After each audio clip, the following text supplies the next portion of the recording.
Hello, everyone, and welcome to another horrific review. And welcome to, I think we're 10 movies in now, we're nearly at the halfway point. So, cracking on with the marathon, at least getting some steam ahead. This is going to be a long day. Oh my God. Right. So, Heart Condition, I don't know if you'd really call it a full on horror movie.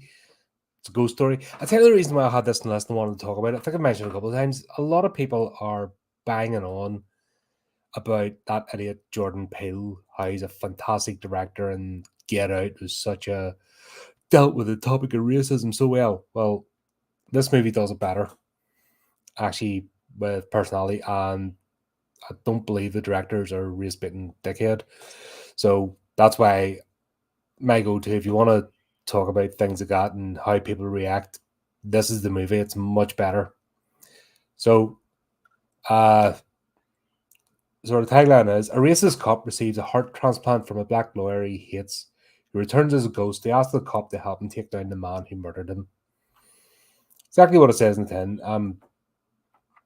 Bob Hoskins, he just he's one of them, typical beat down, doesn't give a shit about himself detectives, full of bitterness and hate. So, and he exemplifies it. He works in Vice, so he's, involved in all that. But there's this lawyer, Stone,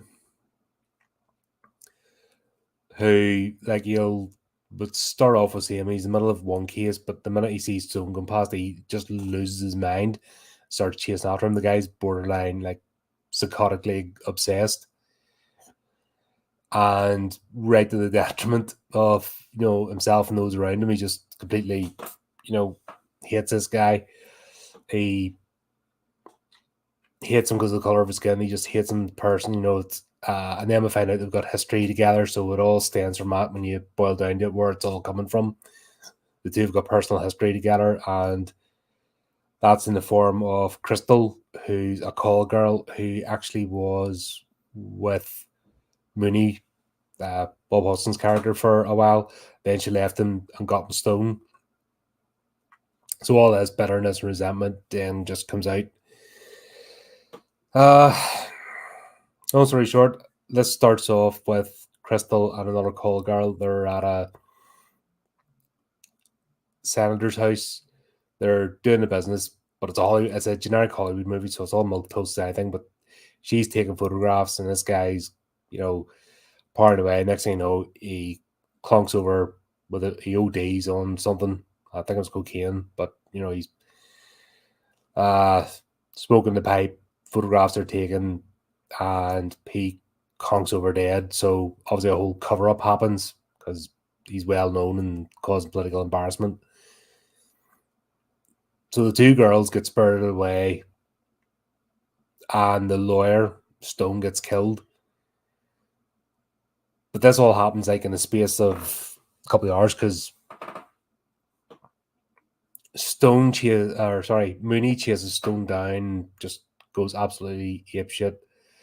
I'm gonna see him. He's smoking, he's drinking on the job. He's just shitty lifestyle as well. And then he clunks over, has a heart attack. He's in the hospital, like, basically, if he doesn't have a donor, he's dead within like 45 minutes or something. Just as Stone's body comes in, which is like just fortuitous. This is where this story then demonstrates how to play a racist and the reaction, because Get Out does nothing like that at all.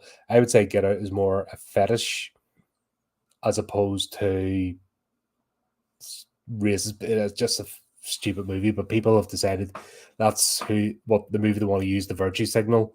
So that's what they're doing. So whatever demons you've got in your closet that you need to hide away with virtue signaling, because that's anyone that virtue signals, that's what they're doing. They're hiding something dark inside because they have to quash it down.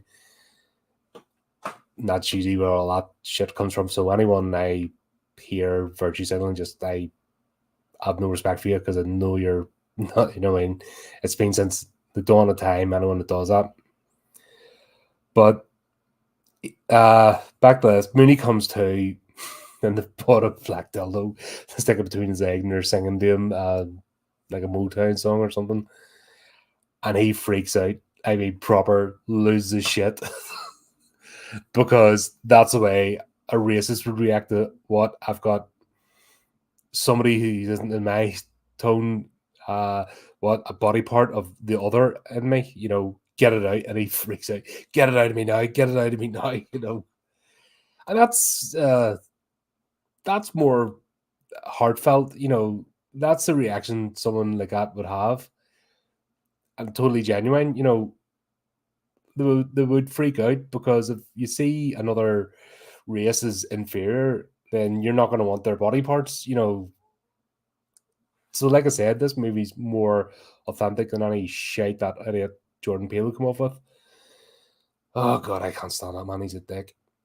And people that use him the virtue signal are idiots. Honestly, it just winds me up.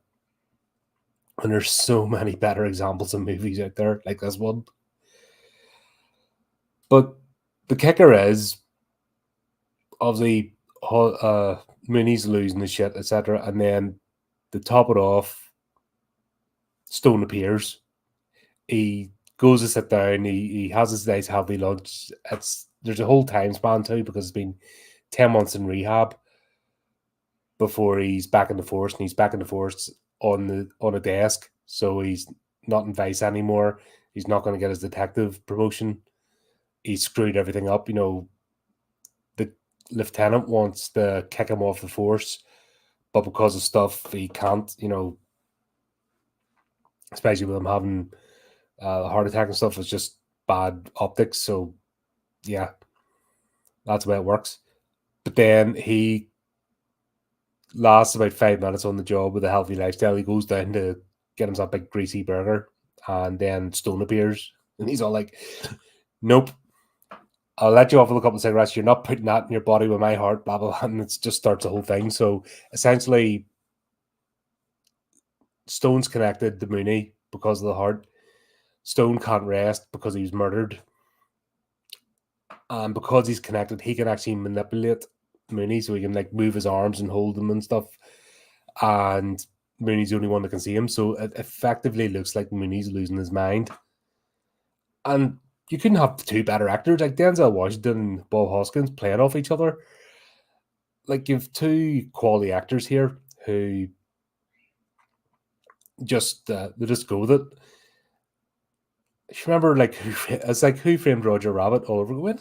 Who Framed? Because I think that's why Bob Hoskins is so good in this. When did that come out? Had he already done this?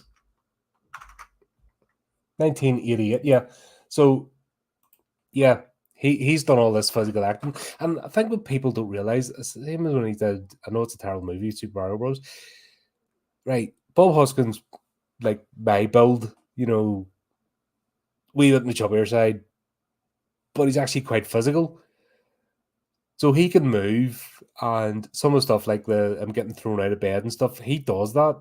It's the same when he's done Roger Rabbit and all. He actually proper throws himself about, and he's quite acrobatic, believe it or not.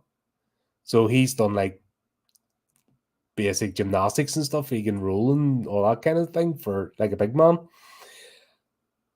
And I don't think people understand that. The stuff he pulls off, like, technically you shouldn't be able to for his size. And I mean, it's brilliant. But then you've got Denzel Washington, and he's, I'd say he is a chameleon. He's like Gary Oldman type of actor.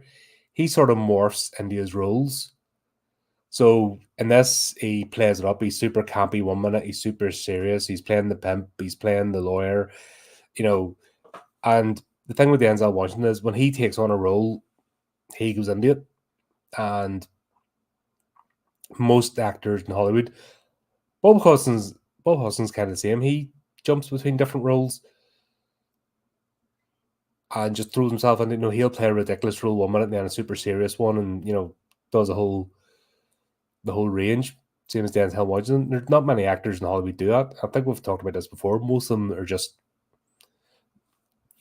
It's it. You know, you go to see a Tom Cruise movie, all you see is Tom Cruise. You see a Samuel L. Jackson movie, all you see is Samuel L. Jackson.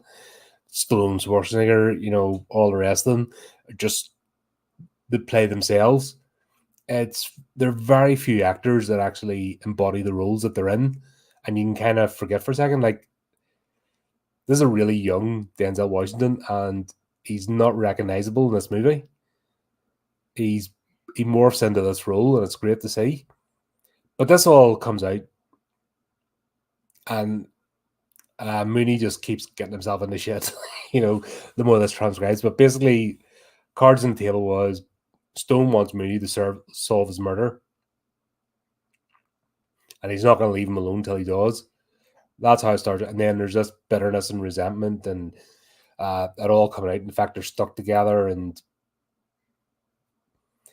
then it turns out that Crystal and God, who was the other one? Pisha, yeah. Crystal and Pisha, because they were there when the senator died, they'd seen something. It's cover up. So Mooney has to get to Crystal, who's his ex, and there's a lot of latent feelings there. So they have to go through this whole thing where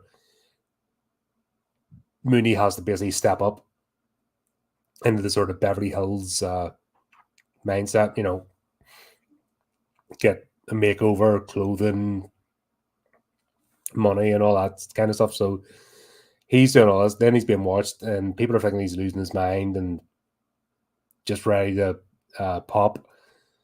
They're going to get him psychiatrically discharged. He's all that going against him. And then to top it off, he realizes that Crystal's life's in danger because she works for some gnarly people, and they would get rid of her in a shot.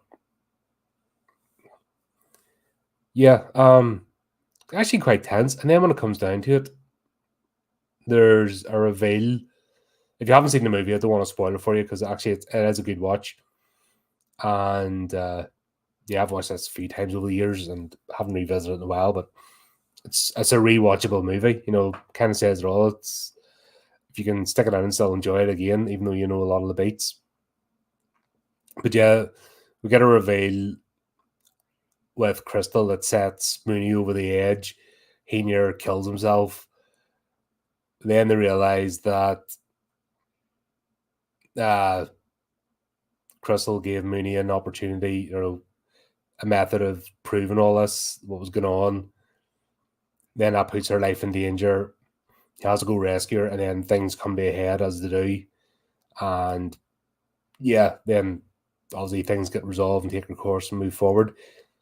You see the two characters, you know, Stone and Mooney, come to a grudging acceptance of each other, and then it, you know, it's like a buddy cop movie, like 48 Hours Later or something. You know what I mean? It starts off the despise each other, and then it's a grudging acceptance that they're locked together, and then it becomes a bond. So that's, you know what I mean, that plays out, and it's good to see.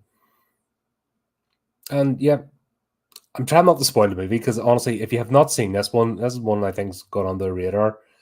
You need to check it out. It's well worth looking at, and plus reevaluate if you think Jordan Peele is the top storyteller. Here's a Hollywood movie that does it much better, and from years ago. When was this? 98? 90? Go 1990. There you go. So they're the movie from 1990, dealing with the whole race thing and where prejudices come from and how they can be resolved. You know, much better than the shite we get today that is just purely antagonistic for the sake of it. And then the social media crap that comes with it, you know, actually winds people up more and keeps them more divided. Where back in the 80s and 90s, definitely the 90s, we were all trying to come together and get on with life. But sure, there you go, right? Wee bit of a speech that one, but there's a reason I wanted to do this movie for ages, and this is a good opportunity to do it. Well worth a look. Slightly set in the horror zone, but it is rated, and yeah, it's one of them rewatchable ones. You know, you stick it in. It's under the same vein as Lethal Weapon, all them type of movies. You know, it's just good movies, and just you're meant to enjoy yourself and get a wee bit something out of it. You're not getting beaten over the head with messaging, but at the same time, there's a lesson to be learned too. There you go. There's that one. Right. What have we got next? Inside, I think it is. Yep. We're doing Inside next. So I'm going to go get that queued up. And I'll be back in a bit. So until then, keep updated with the channel, do the type of things. And remember to keep it creepy, keep it horrific.